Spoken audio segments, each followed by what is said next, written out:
तो हम लोग मोल कॉन्सेप्ट स्टार्ट करते हैं समझने के लिए। मोल होता है क्या है? तो मोल एक ऐसा यूनिट है जिससे हम लोग अमाउंट ऑफ सब्सटेंस को एक्सप्रेस कर सकते हैं।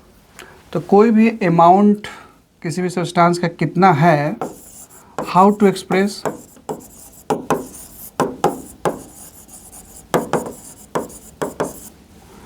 तो अमाउंट कहने का मतलब कि कोई भी सब्सटेंस मतलब कलेक्शन ऑफ पार्टिकल्स है, उसका अमाउंट कहने का मतलब चाहे तो वो कितना है, यही हुआ। दैट मीन्स हाउ मेनी या हाउ मच।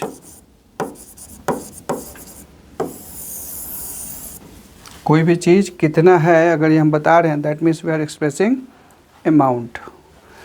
और उसका जो स्टैंडर्ड वे होगा अमाउंट को बताने का, that will be the number. कोई भी सब्सटेंस के अमाउंट को इन टर्म्स ऑफ नंबर बताने में कहीं भी कोई प्रॉब्लम नहीं होगा। तो अगर हम नंबर के टर्म में बताते हैं तो उसके लिए एक ऐसा यूनिट हम लोग यूज करते हैं, और दैट इज कॉल्ड एज मोल। तो अगर हम लोग को मोल को समझाना हो कि व्हाट इज कॉल्ड मोल, तो मोल इज सिंपली ऐसा unit of amount of substance. तो अगर यूनिट है तो एक यूनिट का क्या वैल्यू होगा, कितने नंबर्स होंगे उसमें। जैसे अगर हम लोग वर्ड बोलते हैं कि वन पेयर, तो वन पेयर कहने का मतलब होता है कि उसमें दो एंटिटी होगा कोई भी चीज़। अगर वन डजन बोल रहे हैं तो इसका मतलब उसमें 12 पार्टिकल्स होंगे, 12 आर्टिकल्स होगा, 12 एंटिटी हो गया। उसी तरह से अगर हम मोल जिससे अमाउंट ऑफ सब्सटेंस बता रहे हैं इन टर्म्स ऑफ नंबर, तो वन मोल कहने का मतलब क्या होगा, कितना नंबर्स होगा, that we are going to study. तो अगर हम लोग मोल को डिफाइन करें तो इस तरह से कह सकते हैं, मोल तो इट इज ऐसा unit of amount of substance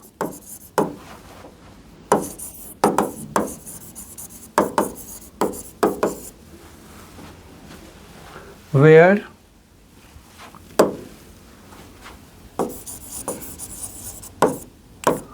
one mole of substance contains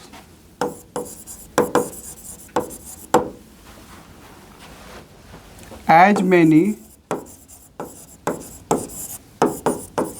particle of substance as number of carbon atoms present in 12 gram of say 612। तो this is the way we defined one mole. कि अगर कोई भी substance का अगर हम लोग बोल रहे हैं कि वन मोल है, ये वन मोल ऑफ सब्सटेंस है, तो वन मोल ऑफ सब्सटेंस कहने का मतलब कि एक अमाउंट बता रहे हैं, अमाउंट इन सब नंबर। तो वन मोल कहने का मतलब कि इसमें कुछ नंबर ऑफ पार्टिकल्स होंगे। कितना नंबर ऑफ पार्टिकल्स होगा, तो पार्टिकल्स कहने का यहाँ मतलब है पार्टिकल। जैसे हम लोग मैथ्स में वेरिएबल एक्स वाई जेड करते हैं, बहुत सारी चीज़ों से उसको एक्सप्रेस कर सकते हैं हम लोग, बहुत सारे, जैसे कहीं रूट्स होगा उसको एक्स से डिनोट करते हैं, कोई वेरिएबल होगा उसको एक्स से डिनोट करते हैं। उस तरह से अगर कोई चीज़ कहना है हमको, जैसे सब्सटेंस किस चीज़ों से बना हुआ है, तो जिन चीज़ों से बना है उसको हम लोग वेरिएबल वर्ड पार्टिकल्स बोलते हैं। तो सब्सटेंस अगर एक मोल ले रहे हैं तो एक मोल आखिर किस तरह के पार्टिकल से वो बना हुआ है, उसका क्या नंबर है, that we are going to study. तो यहाँ कहता है कि वन मोल ऑफ सब्सटेंस में उतने नंबर ऑफ पार्टिकल्स होंगे जितना कि number of carbon atoms present in 12 gram. तो अगर कहीं दूसरे सैंपल में अगर हम कार्बन का सैंपल लें C612 और इसका टोटल मास 12 ग्राम कर दें, तो इस 12 ग्राम में जितना नंबर ऑफ कार्बन एटम्स होगा, जितना होगा उतना ही नंबर ऑफ पार्टिकल्स किसी भी सब्सटेंस के 1 मोल में होंगे। तो अब क्वेश्चन से राइज होता है कि एक का डिफिनेशन दूसरे के रिस्पेक्ट बात कर रहे हैं, तो पहले जिसके बारे में बात कर रहे हैं उसमें निकाल लेते हैं कि आखिर 12 ग्राम में कितना नंबर ऑफ कार्बन एटम्स है। तो how to calculate number of carbon atoms in 12 gram. तो इसके लिए हम लोग सिंपल सोच सकते हैं कि अगर एक एटम का मास होता, अगर यहाँ पे एक एटम होता तो उसका कितना मास होता है, तो उसके एटॉमिक मास के बराबर होता है। तो एटॉमिक मास ऑफ कार्बन क्या जानते हैं हम लोग, तो एटॉमिक मास ऑफ कार्बन होता है 12U। इसका मतलब अगर हम लोगों को नंबर निकालना है तो रिवर्स में बात कर सकते हैं कि अगर कार्बन का 12U मास होता तो इसका मतलब कि उसमें एक एटम का कलेक्शन होता, 1 एटम ऑफ कार्बन होता। तो अगर 1 यूनिट की बात करें कि 1 यूनिट अगर मास होता तो कितना नंबर ऑफ एटम होता, 1/12U। तो इस तरीके से अगर हमको रेट पता है कि 1 यूनिट में 1/12U एटम्स है तो 12 ग्राम में निकालना है, तो 12 ग्राम में निकाल दिए। तो 12 ग्राम में हम लोग का कितना आ जाएगा, 1/12U इंटू 12 ग्राम।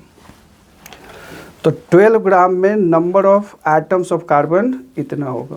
इसको हम लोग नेक्स्ट पेज में देख सकते हैं, ये वैल्यू। तो वैल्यू आ गया कितना, 1/12U इंटू 12 ग्राम। ये से कट गया, सिंपली आ गया 1 ग्राम बाई 1U।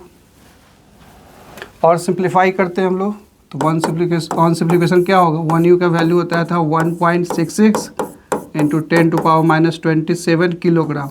ग्राम में कितना होगा, 10⁻⁻24 ग्राम। तो ग्राम से ग्राम कट गया, तो वैल्यू कितना आ गया, 1/1.66। ये ऊपर कर देते हैं 10⁻24, 10 को बाहर कर देते हैं, 10 डिवाइडेड बाई 1.66 इंटू 10⁻23। तो ये वैल्यू एक अप्रोक्सीमेटेड वैल्यू दे रहे हैं, सो दैट कैलकुलेशन हम लोग का आसान हो। इसको रफली हम लोग वैल्यू यूज करते हैं 6.022 into 10⁻23। That is the approximated value taken for making calculation simple. इसका मतलब ये हुआ कि हम लोग जो 12 ग्राम कार्बन लिए थे, इसमें कितना नंबर ऑफ एटम्स हो गया, तो नंबर ऑफ एटम्स आ गया, कार्बन एटम्स 6.022 इंटू 10⁻23, जिसका निकालने का तरीका वहाँ पे हम लोग देखें। तो थ्योरी क्या था 1 मोल का डेफिनेशन, कि एक इतने ग्राम में जितना नंबर ऑफ एटम्स होगा उतना ही नंबर ऑफ पार्टिकल्स, उतना ही मतलब 6.022 इंटू 10⁻23 नंबर ऑफ पार्टिकल्स होंगे। कितना, किसी भी कलेक्शन में, तो उसको कहेंगे 1 मोल ऑफ सब्सटेंस। तो that way we can understand 1 mole contains how many number of particle of substance. तो एक तरह से ये एक जनरल स्टेटमेंट हो गया जिसका यूज थ्रू आउट हम लोग करेंगे कि 1 mole of any substance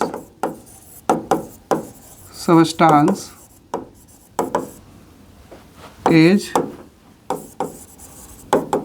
consisting of 6.022 into 10⁻23 number of particle of substance, जिससे वो सब्सटेंस बना हुआ है। और इस नंबर को, जो कि एक फिक्स्ड नंबर है, को हम लोग एवोगाड्रो नंबर भी बोलते हैं।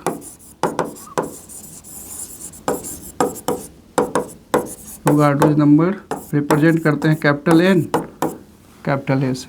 तो 1 Na इक्वल टू कितना हो जाएगा, 6.022 इंटू 10⁻23।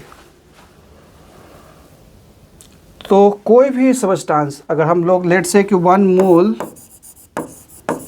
रुपीज कह देते हैं, तो इस का मतलब क्या समझ रहे हैं, उसमें 1 मोल रुपीज में कितना नंबर ऑफ रुपीज होगा। तो कोई भी चीज़ का अगर एक मोल ले रहे हैं तो उसमें नंबर हम लोग को पता है कि जिससे वो मैटर बना है, जिससे वो सब्सटेंस बना है। तो 1 mole rupees means 6.022 into 10⁻23 number of rupees हो जाएगा। अगर हम बोलते कि 1 मोल ऑफ सब्सटेंस की जगह पर इलेक्ट्रॉन को विजुलाइज कर रहे हैं, 1 मोल ऑफ इलेक्ट्रॉन्स है, इसका मतलब है कि जिसको 1 मोल कर रहे हैं उसमें कितना नंबर ऑफ इलेक्ट्रॉन्स होगा, तो 6.022 इंटू 10⁻23 नंबर ऑफ इलेक्ट्रॉन्स। अगर हम बोलते हैं 1 मोल ऑफ एटम, इसका मतलब होगा 6.022 इंटू 10⁻23 नंबर ऑफ एटम्स। अगर हम लोग बोलते हैं 1 mole of oxygen molecule, let say molecule का नाम दे दिया ऑक्सीजन मॉलिक्यूल, इनडायरेक्टली कहीं कहीं ऑक्सीजन गैस लिखा रहेगा। क्यों? ऑक्सीजन गैस और ऑक्सीजन मॉलिक्यूल सेम है, तो जो नेचर में पाया जाता है उसके पार्टिकल तो नेचर में स्टेबल होगा, और जो फॉर्म में स्टेबल होता है, इसका मतलब ऑक्सीजन गैस को हम लोग विजुलाइज कर रहे हैं, छोटे छोटे पार्टिकल्स जो कि मॉलिक्यूलर फॉर्म में है, एग्जिस्ट कर रहे हैं। तो ऑक्सीजन गैस लिखा रहेगा तो हम लोग भी समझेंगे कि वो O2 मॉलिक्यूल के बारे में कर रहा है। ऑक्सीजन एटम कहना होगा क्वेश्चन में तो वो अलग से बोल देगा कि 1 मोल ऑफ ऑक्सीजन एटम।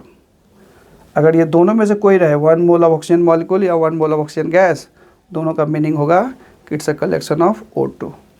तो 1 मोल ऑफ ऑक्सीजन मॉलिक्यूल कहने का मतलब क्या होगा हम लोग का, 6.022 into 10⁻23 number of O2 molecules। तो that way we can understand कि 1 मोल ऑफ एनीथिंग, चाहे वो 1 मोल ऑफ रुपीज हो तो रुपीज जिनसे बना होगा उनका नंबर ये हो जाएगा। 1 मोल ऑफ इलेक्ट्रॉन हो तो उसमें number of electrons Avogadro number के बराबर होगा। तो एनीथिंग अगर उसका 1 मोल आप विजुलाइज कर रहे हैं तो उसमें as a amount in terms of number, that number of particles of that matter substance will present. So that way we can explain mole and 1 mole. Next word चलते हैं हम लोग। अगर मोल समझ गए हम लोग तो मोलर मास सोचते हैं कि मोलर मास क्या होगा। तो नाम से क्लियर है, molar mass that means 1 mole substance का जो भी मास होगा उसको क्या कहेंगे, मोलर मास। तो it is mass of 1 mole of substance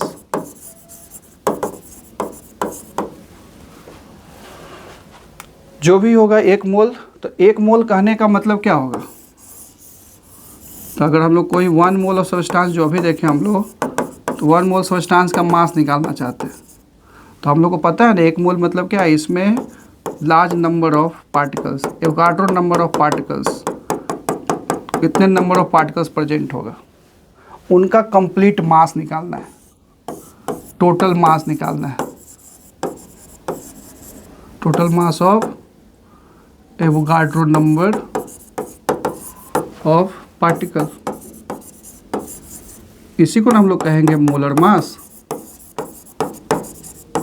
इसी को कहना पड़ेगा मोलर मास। तो अगर हम लोगों को इतने नंबर ऑफ पार्टिकल का मास निकालना है तो हम लोग को तो पहले भी पढ़ चुके हैं कि एक पार्टिकल का मास जो कि अगर एटम का कलेक्शन होगा तो एटॉमिक मास पता है, अगर मॉलिक्यूलर कलेक्शन होगा तो मॉलिक्यूलर मास पता है। तो किसी भी सबस्टांस के 1 यूनिट का, एक पार्टिकल का अगर मास पता रहेगा तो 2 का निकालने के लिए 2 से मल्टीप्लाई करना होगा, 3 पार्टिकल का कलेक्शन होता है तो 3 से मल्टीप्लाई करना होता है। तो अगर 1 मोल है तो 1 मोल में इतना नंबर ऑफ पार्टिकल्स, कितना number of particles, Avogadro number of particles, और हर पार्टिकल का कुछ ना कुछ मास होगा, लेट से x, तो टोटल मास कितना होगा x इंटू एवोगाड्रो नंबर। तो molar mass of any species हम लोग निकाल सकते हैं, कैसे, तो अगर एक का मास पता हो, मास ऑफ 1 पार्टिकल, उसको किससे मल्टीप्लाई कर देंगे हम लोग, एवोगाड्रो नंबर से, क्योंकि एक मोल कहने का मतलब एवोगाड्रो नंबर का पार्टिकल्स तो होगा ही, और हर पार्टिकल का अगर मास पता है तो इसमें मल्टीप्लाई कर देंगे तो टोटल मास निकल जाएगा। That means total number of particle का मास को ही तो मोलर मास कहेंगे, क्योंकि टोटल नंबर ऑफ पार्टिकल्स एक मोल को रिप्रेजेंट कर रहा है। तो that way we can calculate molar mass. जैसे एग्जाम्पल के तौर पे अगर हम लोग मोलर मास ऑफ O2 निकालना चाहते हैं, O2 मतलब इनडायरेक्टली हम लोग समझ रहे हैं कि O2 का कितना नंबर ऑफ पार्टिकल्स होगा, एवोगाड्रो नंबर, और हर पार्टिकल का मास कितना होगा, मॉलिक्यूलर फॉर्म में O2 है तो O2 का मॉलिक्यूलर मास होता है 32U इनटू कितना से मल्टीप्लाई करना है हम लोग को, एवोगाड्रो नंबर से। तो ये वैल्यू पुट कर सकते हैं, या शॉर्टकट जो अभी हम लोग देखें यहाँ पे ये कैलकुलेशन, तो इस कैलकुलेशन का भी यूज कर सकते हैं हम लोग।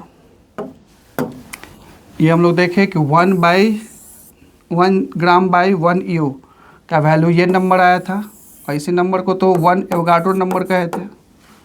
इसका मतलब कि 1 gram by 1 U equal to 1 Avogadro number, cross multiply करें तो 1 gram equal to 1 U into 1 Avogadro number. तो जहाँ भी एटॉमिक मास यूनिट का 1 यूनिट लें और एवोगाड्रो नंबर का 1 यूनिट लें, मतलब इस 1 U into 1 Na will be converted into 1 gram. तो दैट सिंप्लीफिकेशन हम लोग यूज कर सकते हैं यहाँ पे। क्या? तो 1 Avogadro number into 1 U equal to 1 gram. तो वही टाइप का कैलकुलेशन है यहाँ पे। तो 32U लिख सकते हैं, 32 इंटू 1 U, Na को 1 Na, और ये किस में कन्वर्ट हो जाएगा, 1 ग्राम। दैट मीन्स 32 इंटू 1 ग्राम, 32 ग्राम। तो यहाँ से एक और चीज़ सीखे हम लोग, तो O2 रिलेटेड 32 तो पता ही था कि कोई भी मॉलिक्यूल रहता है उसका अगर फॉर्मूला दिया हुआ, लेट से O2 है, तो इसका मॉलिक्यूलर मास कितना होता था, इसका मॉलिक्यूलर मास होता था 32 यूनिट, 2 इंटू 16 32। और अगर U नहीं लगाए तो that is called as relative molecular mass, relative molecular mass. तो अगर किसी भी मॉलिक्यूल का रिलेटिव मॉलिक्यूलर मास पता है और उसमें अगर हम लोग U से मल्टीप्लाई कर दे रहे हैं, जैसे फॉर एग्जांपल 32U है, तो ये एक मॉलिक्यूल का मास हो जाता था, that is called molecular mass. और यहाँ पे अगर देखें हम लोग जो मोलर मास निकाल रहे हैं, तो मोलर मास निकालने में एक फॉर्मूला लगा है कि एक पार्टिकल का मास इनटू एवोगाड्रो नंबर, तो ये value ultimately 32 gram. That means जो रिलेटिव मॉलिक्यूलर मास है उसमें क्या लग गया, ग्राम लग गया। तो अगर ग्राम से मल्टीप्लाई कर दे रहे हैं, लास्ट में ग्राम लिख दे रहे हैं, जो कि 32 ग्राम हो गया, तो ये एक पार्टिकल ना होके एक मोल पार्टिकल का मास हो गया। तो that is called as molar mass. तो ये लिंकेज हम लोग दिमाग में रखेंगे। तो इस कारण से मोलर मास को हम लोग ग्राम मॉलिक्यूलर मास भी कहते हैं, क्योंकि जो मॉलिक्यूलर मास पहले जानते थे उसमें ग्राम लगा दिए। तो molar mass is also known as gram molecular mass. Similarly अगर हम लोग दूसरे मॉलिक्यूल के बारे में डिस्कशन करें तो ऐसा ही सोचेंगे, जैसे मोलर मास ऑफ नाइट्रोजन। तो नाइट्रोजन का एक पार्टिकल का मास 28U इंटू एवोगाड्रो नंबर, और ये कन्वर्ट हो जाएगा ग्राम में। दैट मीन्स ओवरऑल क्या हो जाएगा, 28 ग्राम। तो 28 तो इसका रिलेटिव मॉलिक्यूलर मास होता था, तो दैट इज मोलर मास को हम लोग कह सकते हैं ग्राम मॉलिक्यूलर मास। तो यहाँ से दोनों को ध्यान से देखा जाए तो मोलर मास को दूसरा नाम दे रहे हैं ग्राम मॉलिक्यूलर मास। तो सिमिलरली मोल को हम लोग ग्राम मॉलिक्यूल भी कहते हैं। तो जहाँ कहीं भी अगर लिखा रहे gram molecule, gram molecule, that means वो क्या है, number of moles of molecule. अगर हम लोग ग्राम एटम्स कह दें सिमिलर बेसिस पे, ग्राम एटम्स, इसका मतलब ये भी शॉर्टकट फॉर्म होगा number of moles of atom. अगर हम बोल दें ग्राम आयंस, ये भी होगा number of moles of ions. तो मोल्स को आज के डेट में ग्राम मॉलिक्यूल्स, ग्राम एटम्स, ग्राम आयंस अगर आयनिक फॉर्म में होगा से रिप्रेजेंट करते हैं। सिमिलरली अगर मोलर मास का रहा है तो ग्राम मॉलिकुलर मास, अगर मोलर मास ऑफ एटम होगा तो gram atomic mass, molar mass of ion होगा तो ग्राम आयनिक मास। इस तरह से हम लोग रिप्रेजेंट करेंगे।